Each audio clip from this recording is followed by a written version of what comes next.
হেই বন্ধুরা, আজ আমি হাজির হয়েছি 2018 সালে মুক্তিপ্রাপ্ত একটি পোস্ট অ্যাপোক্যালিপটিক মুভি মর্টাল ইঞ্জিনস নিয়ে, যেটি 2001 সালে প্রকাশিত একটি উপন্যাস থেকে অনুপ্রাণিত হয়ে বানানো হয়েছে। যারা ফ্যান্টাসি মুভি কিংবা সায়েন্স ফিকশন মুভি দেখতে ভালোবাসেন তাদের জন্য এই মুভিটি মোস্ট রেকমেন্ডেড। ওকে, তাহলে ইন্ট্রোডাকশন আর বিস্তারিত না করে এখন সোজা চলে যাওয়া যাক মূল ভিডিওর দিকে। শুরু করার আগে হেই, আমি Raja and welcome to the Bong wood. প্রথমেই আপনাদেরকে জানিয়েছি এটি একটি পোস্ট অ্যাপোক্যালিপটিক মুভি, মানে পৃথিবী কোনো পর্যায়ে ধ্বংস হয়ে যাবার পর অবশিষ্ট থাকা মানবজাতি কঠিন সংঘর্ষের মধ্যে জীবন অতিবাহিত করছে। এই পটভূমিতেই এই মুভির গল্প। মুভিতে আমাদের জানানো হয় 60 মিনিটের যুদ্ধ নামে পরিচিত একটি ভয়ঙ্কর সংঘাতের পর পৃথিবী প্রায় ধ্বংস হয়ে যায়, আর সেই ঘটনার প্রায় 1000 বছর পরের গল্পই এই মুভিতে দেখানো হয়েছে। যখন জীবিত থাকা অবশিষ্ট মানবজাতি একত্রিত হয়ে একদিকে ট্র্যাকশন সিটিজ নামক চলমান মোবাইল শহর তৈরি করেছে, আর অন্যদিকে অ্যান্টি ট্র্যাকশন লিগ নামক একটি বসতি পুরোপুরি সাধারণভাবে গড়ে উঠেছে। কিন্তু প্রবলেম হলো বহুদিন থেকে এই দুই সভ্যতার মধ্যে একটি দ্বন্দ্ব চলে আসছে, কারণ চলমান শহরগুলি মানে ট্র্যাকশন সিটিজ যে নীতি অনুসরণ করে জীবনযাপন করছে তাদের সঙ্গে এই স্থির বসতি মানে অ্যান্টি ট্র্যাকশন লিগের কোনো মিল নেই। তাই মতাদর্শের অমিল হওয়ায় চলমান শহরগুলি সব সময় চায় এই স্থির বসতি দখল করে নিতে। আচ্ছা, এখানে আপনাদের সুবিধার্থে জানিয়ে রাখি, চলমান শহর কিন্তু একাধিক রয়েছে, বড় মাঝারি ক্ষুদ্র সকলেই রয়েছে পুরো গ্রেট ব্রিটেন এবং ইউরোপ মহাদেশ জুড়ে। আর ওই স্থির বসতি রয়েছে এশিয়া মহাদেশে, যেটি একটি বৃহৎ ঢাল প্রাচীর দ্বারা সুরক্ষিত। মানে চলমান শহরগুলি সহজেই ওই স্থির বসতির উপর আক্রমণ করতে পারবে না। কিন্তু চলমান শহরগুলির মধ্যে একটি বড় শহর লন্ডনের মধ্যে থাকা এক ইতিহাসবিদ এবং ইনভেন্টর থেডিয়াস ভ্যালেন্টাইন প্ল্যান করে যে করেই হোক সে ওই স্থির বসতি দখল করবে, যেটাই এই মুভির মূল গল্প। ওকে, তো মুভির প্রথমেই দেখা যায় লন্ডন নামক ওই বৃহৎ চলমান শহর তার মেয়রের আদেশে একটি ছোট্ট বাভারিয়ান খনির শহরকে তাড়া করে তাকে গ্রাস করে। আসলে এই চলমান শহরগুলি পৌর ডারউইনবাদ আদর্শ মেনে চলে, মানে বড় শহরগুলি ছোট ছোট শহরগুলিকে গ্রাস করেই তাদের জ্বালানি সংগ্রহ করে, আর ওই শহরে থাকা সমস্ত মানুষদের দাসে পরিণত করে। ওকে, তো এই ছোট শহরকে গ্রাস করার পর লন্ডন শহরে থাকা এক ইয়ং ইতিহাসবিদ এবং আবিষ্কারক টম সোজা উপস্থিত হয় ওই ছোট শহরের কাছে, কারণ টম এইরকম বিভিন্ন শহরের ধ্বংসাবশেষ থেকে পুরনো কিছু প্রযুক্তি সংগ্রহ করে এবং সেগুলি জোড়া তাপ্পি লাগিয়ে নতুন কিছু তৈরি করার চেষ্টা করে। যাই হোক, এর আগেই যে আপনাদের জানিয়েছি এই লন্ডন শহরেই রয়েছে সেই ইতিহাসবিদ, মানে যার লক্ষ্য ওই স্থির বসতি দখল করে নেওয়া। সেই থেডিয়াসও কিন্তু ইতিহাসবিদ হওয়ার কারণে সদ্য গ্রাস করা ওই শহরের কাছেই উপস্থিত হয়, কারণ থেডিয়াসও টমের মতো বিভিন্ন শহরের ধ্বংসাবশেষ থেকে পুরনো জিনিস সংগ্রহ করে। আচ্ছা, এখানে আপনাদের জানাতে ভুলে গেছি, টম বর্তমানে থেডিয়াসের মেয়ে ক্যাথরিনের সঙ্গে বন্ধুত্ব করে, যেও এই টাইমে টমের সঙ্গে ওই স্থানে উপস্থিত হয়। আর ক্যাথরিনের কারণেই তার বাবার সঙ্গে টমের এখানে আলাপ হয়ে যায়। মানে টম থেডিয়াসকে আগে থেকেই চিনত, কারণ এই চলমান লন্ডন শহরে থেডিয়াসের পোস্টার চারিদিকে রয়েছে, যে এই শহরের জন্য আধুনিক একটি ইঞ্জিন বানানোর চেষ্টা করছে। কিন্তু সকলের আড়ালে সে আসলে কি বানাতে চাইছে এটা আপনারা এই মুভির লাস্ট পর্যায়ে বুঝতে পারবেন। এনিওয়ে, ওই সদ্য গ্রাস করা শহরের মধ্যে যে সমস্ত মানুষ ছিল তাদের মধ্যেই থাকা হেস্টার শ নামক 20 বছর বয়সী এক মুখোশধারী মহিলা ছুরির আঘাতে ওই স্থানেই থেডিয়াসকে হত্যা করার চেষ্টা করে। কিন্তু টম সেটা দেখতে পেয়ে ওই মহিলাকে বাধা দিলে সে সঙ্গে সঙ্গেই এখান থেকে পালিয়ে যায়। ফলে টম এবং থেডিয়াস দুজনেই ওই মহিলার পিছু নিতে শুরু করে তাকে ধরার জন্য, আর এক পর্যায়ে টম ওই মহিলাকে ধরেও ফেলে। কিন্তু ওই মহিলা টমকে জানায়, তোমাদের এই শহরের ওই মেন উদ্ভাবক মানে ওই থেডিয়াস আমার মাকে হত্যা করেছে, যেটার বদলা নেওয়ার জন্যই আমি তাকে হত্যা করতে চাইছিলাম। এই বলেই সে তার হাত ছাড়িয়ে আবর্জনা বেরোনোর রাস্তা দিয়ে বাইরে বেরিয়ে যায়।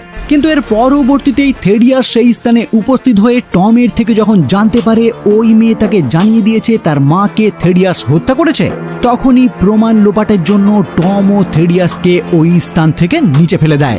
মানে হেস্টার এবং টম দুজনেই ওই লন্ডন শহর থেকে বর্তমানে বাইরে পতিত হয়। এবার থেডিয়াসের মেয়ে যখন ওই স্থানে উপস্থিত হয় তখন থেডিয়াস তাকে নির্দ্বিধায় জানিয়ে দেয় টম ওই মহিলাকে ধরতে গিয়ে অ্যাক্সিডেন্টালি এখান থেকে পড়ে গেছে। কিন্তু আশ্চর্যের ব্যাপার হলো টমের এক বন্ধু যে একজন টেকনিশিয়ান হওয়ার কারণে এই স্থানেই কাজ করছিল, আর এই মুহূর্তে সে এই পুরো ব্যাপারটা লুকিয়ে লুকিয়ে দেখতে পেয়ে যায়। আর ক্যাথরিনও তার বাবার সঙ্গে এই স্থান থেকে চলে যাওয়ার আগে টমের ওই বন্ধুকে ওই স্থানে দেখতে পেয়ে যায়, কিন্তু এখনই সে তাকে কোনো প্রশ্ন না করেই এখান থেকে চলে যায়। ওইদিকে দেখা যায় লন্ডন শহর থেকে নিচে পড়ে গিয়ে টম এক প্রকার দিশেহারা হয়ে হেস্টারকেই তার উপকার করতে বলে, যাতে হেস্টার তাকে সাহায্য করে কাছাকাছি থাকা কোনো একটি শহরে প্রবেশ করিয়ে দিতে, কারণ হেস্টারের জন্যই আজ থেডিয়াস তাকে ধাক্কা মেরে ফেলে দিয়েছে। তো যাই হোক, দুজন মিলেই এখন সামনের দিকে এগোতে শুরু করে বেঁচে থাকার উপায় খুঁজে পাওয়ার জন্য, কারণ এই ফাঁকা স্থানে খাবারের অভাবে তারা এমনিতেই মারা যাবে। তো পরবর্তীতে এই যাত্রা পথেই সন্ধে হয়ে আসায় কিছু স্ক্যাভারদের দেখতে পেয়ে টম তাদের থেকেই সাহায্যের জন্য চিৎকার করতে শুরু করে, যদিও হেস্টার তাকে কোনো ক্রমে সেই কাজ থেকে বিরত করে, কারণ হেস্টার খুব ভালো করেই জানে স্ক্যাভাররা রাতের বেলায় শিকারে বের হয়, যারা তাদেরকেও শিকার করে কৃতদাস হিসাবে বিক্রি করে দেবে। কিন্তু ভাগ্যক্রমে স্কাটেলবার্গ নামক একটি গাড়ি ওই স্ক্যাভারদের হাত থেকে তাদেরকে বাঁচিয়ে নেয়, যার পর রাত কাটানোর জন্য ওই গাড়ির মধ্যেই তাদের দুজনকে থাকার জন্য একটি রুমও দেয়, যেখানেই থাকাকালীন হেস্টার টমকে জানায় একদম ছোটবেলায় ওই থেডিয়াসই তার মাকে হত্যা করেছে, আর তার মুখে যে এই কাটা দাগ সেটাও ওই থেডিয়াসের কারণেই। কিন্তু এটা শুনে টম যখন জানতে চায় থেডিয়াস তার মাকে কেনই বা হত্যা করতে যাবে, তখন উত্তরে হেস্টার তাকে জানায় তার মা ছিলেন একজন প্রত্নতাত্ত্বিক, যারও কাজ ছিল পুরনো ঐতিহাসিক জিনিসপত্র অন্বেষণ করা। তাই থেডিয়াস তার মায়ের সঙ্গে প্রায়শই দেখা করতে আসতো তার মায়ের খুঁজে পাওয়া ঐতিহাসিক কোনো জিনিস পর্যবেক্ষণ করার জন্য। কিন্তু হঠাৎই একদিন তার মায়ের খুঁজে পাওয়া একটি আশ্চর্য বক্স নিয়ে তাদের দুজনের মধ্যে ঝামেলা বেঁধে যায়, আর থেডিয়াস ওই বক্সই হাতিয়ে নেওয়ার জন্য তার মাকে হত্যা করে। কিন্তু হেস্টার তার হাতে আহত হয়েও কোনো প্রকারে সেই স্থান থেকে পালিয়ে যায়। তাই বড় হওয়ার পর বর্তমান সময়ে সে যে করেই হোক তার মায়ের মৃত্যুর বদলা নিতে চায়, যে কারণেই থেডিয়াসকে সে ছুরির আঘাত করেছিল, কিন্তু দুর্ভাগ্যের বিষয় তাকে হত্যা করতে পারেনি।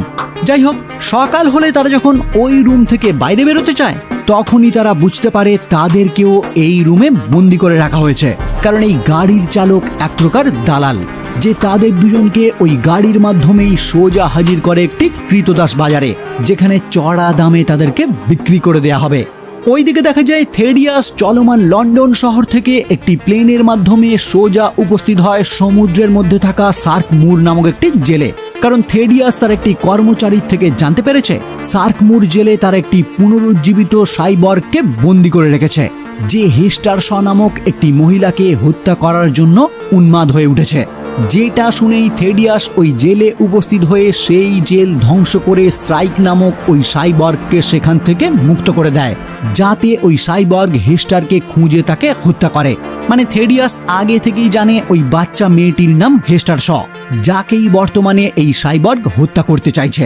তাই তার রাস্তার কাঁটা যাতে পরিষ্কার হয়ে যায় সেটা ভেবেই সে এই সাইবর্গকে মুক্ত করে দেয়। কিন্তু এখানেও প্রশ্ন হলো, এই সাইবর্গই বা কেন হেস্টারকে হত্যা করতে চাইছে?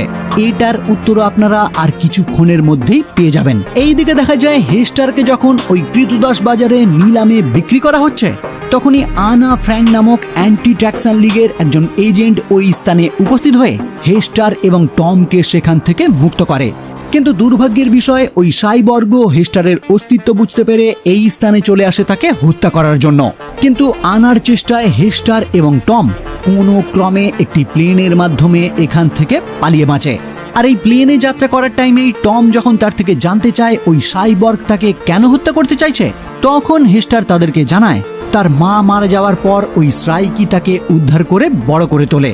আচ্ছা, আপনারা হয়তো অনেকেই জানেন যে একটি সাইবর্গ কি বা কিভাবে তৈরি হয়, কিন্তু যারা জানেন না তাদেরকে একদমই সংক্ষেপে জানিয়ে রাখি। একটি সাধারণ মানুষের অঙ্গ প্রত্যঙ্গ যখন বিশেষ কোনো কারণে যান্ত্রিক করে দেওয়া হয়, তখনই সেই ব্যক্তি হিউম্যান থেকে সাইবর্গে রূপান্তরিত হয়, যেমনটা আমরা ডিসি ইউনিভার্সে ভিক্টর স্টোনকে দেখেছি। কিন্তু সাইবর্গ হওয়ার পর তাদের অতীতের স্মৃতি তাদের মধ্যে থাকে কিনা এই বিষয়ে এখনো দ্বন্দ্ব রয়েছে। যদিও এই মুভিতে দেখানো হয়েছে স্ট্রাইক তার অতীতের সম্পূর্ণ স্মৃতি ভুলে গেছে, কিন্তু সে হেস্টারকে উদ্ধার করে বড় করার টাইমে হেস্টার নিজে থেকেই উপলব্ধি করে স্ট্রাইক যখন মানুষ ছিল তখন তারও হয়তো হেস্টারের মতো একটি মেয়ে ছিল, যে কারণেই হয়তো সাইবর্গ হয়েও হেস্টারকে সে এত ভালোবাসে। আর এই ভালোবাসার কারণেই ওই সাইবর্গ একটি যন্ত্রাংশের দেহ তৈরি করে, যেটা দেখিয়েই সে হেস্টারকে জানায় সে সিদ্ধান্ত নিয়েছে হেস্টারকেও সে তারই মতো সাইবর্গে রূপান্তরিত করবে। তাহলে হেস্টারও তার সমস্ত অতীত ভুলে গিয়ে তার মতো জীবনযাপন করবে। আসলে হেস্টার তার মায়ের মৃত্যু নিয়ে মাঝে মাঝেই মন খারাপ করত, যেটা দেখতে পেয়ে স্ট্রাইকের একদমই ভালো লাগতো না। ফলে হেস্টারের ওই দুঃখ দূর করার জন্যই সে তার স্মৃতি মুছে ফেলে তাকে সাইবর্গে রূপান্তরিত করার সিদ্ধান্ত নেয়। যেটা জানতে পারার পর হেস্টার তাকে কথাও দেয় তার সিদ্ধান্ত অনুযায়ী অবশ্যই সে সাইবর্গে রূপান্তরিত হবে। কিন্তু কিছুদিনের মধ্যেই হেস্টার যখন জানতে পারে চলমান লন্ডন শহর বর্তমানে তাদের কাছাকাছি রয়েছে এবং ওই শহরের মধ্যেই রয়েছে তার মায়ের খুনি, তখনই সে স্ট্রাইককে ফাঁকি দিয়ে সেখান থেকে পালিয়ে যায়, যাতে সে তার মায়ের মৃত্যুর বদলা নিতে পারে। কিন্তু স্ট্রাইকের সঙ্গে বিশ্বাসঘাতকতা করার ফলে তখন থেকেই সে সিদ্ধান্ত নেয় সে হেস্টারকে হত্যা করবে, যে কারণেই স্ট্রাইক এখন তার পিছনে পড়ে রয়েছে। আশা করি ব্যাপারটা আপনাদের কাছে ক্লিয়ার করতে পারলাম। ওকে, তো পরবর্তীতেই দেখা যায় আনা তার ওই প্লেনের মাধ্যমে হেস্টার এবং টমকে সঙ্গে নিয়ে উপস্থিত হয় এয়ার হ্যাভেন নামক একটি ভাসমান সিটিতে, যেখানে অ্যান্টি ট্র্যাকশন লিগের অন্যান্য সদস্যরা তাদের সঙ্গে দেখা করে হেস্টারের থেকে জানতে চায় তার মাকে থেডিয়াস কেন হত্যা করেছিল। উত্তরে হেস্টার যখন তাদেরকে জানায় একটি আশ্চর্যজনক বক্সের কারণেই তার মাকে ওই ব্যক্তি হত্যা করেছিল, তখনই তারা আবারও তার থেকে জানতে চায় ওই বক্সে কি এমন ছিল যে কারণে তোমার মাকেই সে হত্যা করলো। উত্তরে এইবার হেস্টার আর তাদেরকে কোনো উত্তর দিতে পারে না, কারণ ওই টাইমে হেস্টারের বয়স অনেকটাই অল্প ছিল। তাই ওই বক্সে যে আসলে কি ছিল সেটা সম্পর্কে হেস্টারের কোনো ধারণা নেই। কিন্তু টম ওই বক্সের বিবরণ শুনে একটি ছবি এঁকে হেস্টারকে জিজ্ঞাসা করে এই রকম কি কোনো চিহ্ন ওই বক্সের উপর ছিল। উত্তরে হেস্টার যখন জানায় হ্যাঁ এই একই চিহ্ন ওই বক্সের উপর ছিল, তখনই টম একদম শিওর হয়ে যায় থেডিয়াস বর্তমানে ওই চলমান শহর লন্ডনের মধ্যে থাকা একটি চার্চে কোয়ান্টাম শক্তি ভিত্তিক একটি সুপার অস্ত্র তৈরি করছে, যে অস্ত্রের কারণেই এই পৃথিবী একটা টাইমে 60 মিনিটের মধ্যেই ধ্বংস হয়ে গিয়েছিল। তো এটা শুনেই সকলে যখন চিন্তিত হয়ে পড়ে তারা এখন থেডিয়াসকে কিভাবে আটকাবে, ঠিক তখনই স্ট্রাইকও একটি প্লেনের মাধ্যমে ওই স্থানে উপস্থিত হয় হেস্টারকে হত্যা করার জন্য। ফলে বাকিদের সঙ্গে ওই স্থানেই শুরু হয় স্ট্রাইকের সঙ্গে একটি আমরণ লড়াই, যে লড়াইয়ের ফলে ওই উড়ন্ত সিটি পুরোপুরি ধ্বংস হয়ে যায়। ফলে সকলেই যখন এখান থেকে পালাতে ব্যস্ত, ঠিক তখনই হেস্টার এবং টমের সম্মুখে উপস্থিত হয় স্ট্রাইক, যেখানে টম যখন প্রথমেই তাকে আক্রমণ করতে যায়, স্ট্রাইক তখন টমকেই মেরে ফেলতে উদ্যত হয়। কিন্তু হেস্টার এই মুহূর্তে তাকে রিকোয়েস্ট করে সে তো তার কারণেই এখানে এসেছে, তাই টমকে ছেড়ে দিয়ে সে যেন তাকেই হত্যা করে। কিন্তু হেস্টারকে এই স্থানে কাঁদতে দেখে সে যখন বুঝতে পারে হেস্টার এই ছেলেটিকে ভালোবাসে, তখনই সে নির্দ্বিধায় টমকে ছেড়ে দেয়। আর ক্ষণিকের মধ্যে সে নিজেই ওই স্থানে মারা যায় হয়তো ভুল বললাম, নষ্ট হয়ে যায়। মানে যেহেতু সে একজন সাইবর্গ তাই মারা যাওয়াটা হয়তো এই ক্ষেত্রে ভুল। আর স্ট্রাইক এখানে মারা যায় কারণ অন্যদের সঙ্গে লড়াইয়ের সময় সে গুরুতরভাবে আহত হয়ে পড়েছিল। যাই হোক, তো এই উড়ন্ত সিটি নষ্ট হয়ে যাবার পর বাকিরা সকলে মিলে টম এবং হেস্টারকে সঙ্গে নিয়ে উপস্থিত হয় শিল্ডওয়ালে, মানে যে স্থানেই রয়েছে অ্যান্টি ট্র্যাকশন লিগ বসতি। এনিওয়ে, এইদিকে দেখা যায় লন্ডন শহরে থেডিয়াসের মেয়ে ক্যাথরিন টমের সেই বন্ধুর সঙ্গে দেখা করে তার থেকে জানতে চায় সেই দিন ওই স্থানে কি ঘটেছিল, কারণ যে স্থান থেকে টম পড়ে গিয়েছিল সেই স্থানে এই ব্যাভিসও উপস্থিত ছিল, যে এই মুহূর্তে ক্যাথরিনকে জানায় তার বাবাই টমকে ওই স্থান থেকে নিচে ফেলে দিয়েছে। যেটা শুনেই সে তার বাবার প্রতি রাগান্বিত হয়ে ওঠে। এমনকি তার বাবা যে এই শহরের জন্য একটি অত্যাধুনিক ইঞ্জিন বানানোর চেষ্টা করছে সেটাতেও তার সন্দেহ হতে শুরু করে, কারণ ব্যাভিসের থেকেই সে জানতে পারে যে চার্চের মধ্যে তার বাবা ওই অত্যাধুনিক ইঞ্জিন বানানোর চেষ্টা করছে সেখানে কেউই অনধিকার প্রবেশ করতে পারে না। তাই তারও মনে হয় তার বাবা ওই স্থানে এমন গোপনীয় কিছু বানাচ্ছে যেটা পুরো জগতের জন্য বিপদ ডেকে আনতে পারে। ফলে এই চিন্তাধারা নিয়েই ব্যাভিস এবং ক্যাথরিন দুজনেই এক গোপন পথে রওনা হয় ওই চার্চের ভিতর কি চলছে সেটা দেখার জন্য। আর ঠিক ওই টাইমেই দেখা যায় তার বাবা এতদিনের পরিকল্পনা মতো অবশেষে সেই কোয়ান্টাম ভিত্তিক সুপার অস্ত্র তৈরি করে ফেলে, যার মূল কেন্দ্রবিন্দু সেই কম্পিউটার কোর, যেটাই সে হেস্টারের মাকে হত্যা করে তার থেকে কেড়ে এনেছিল। মানে থেডিয়াস বহুদিন থেকে চেষ্টা করছিল কোয়ান্টাম শক্তি ভিত্তিক একটি অস্ত্র তৈরি করতে, কিন্তু ওই অস্ত্র চালু হওয়ার পরেই থেডিয়াস যখন লন্ডন শহরকে সিল্ড ওয়ালের দিকে এগিয়ে নিয়ে যাওয়ার আদেশ দেয়, তখনই ওই লন্ডন শহরের মেয়র, মানে যার কথাতেই এই লন্ডন শহর চালিত হয়, সে থেডিয়াসের থেকে কৈফিয়ত নেওয়ার জন্য এই চার্চে উপস্থিত হয়। আর সেইখানে উপস্থিত হয়ে সে যখনই ওই কোয়ান্টাম অস্ত্র দেখতে পায়, তখনই সে এই সমস্ত কিছু বন্ধ করার অর্ডার দেয়।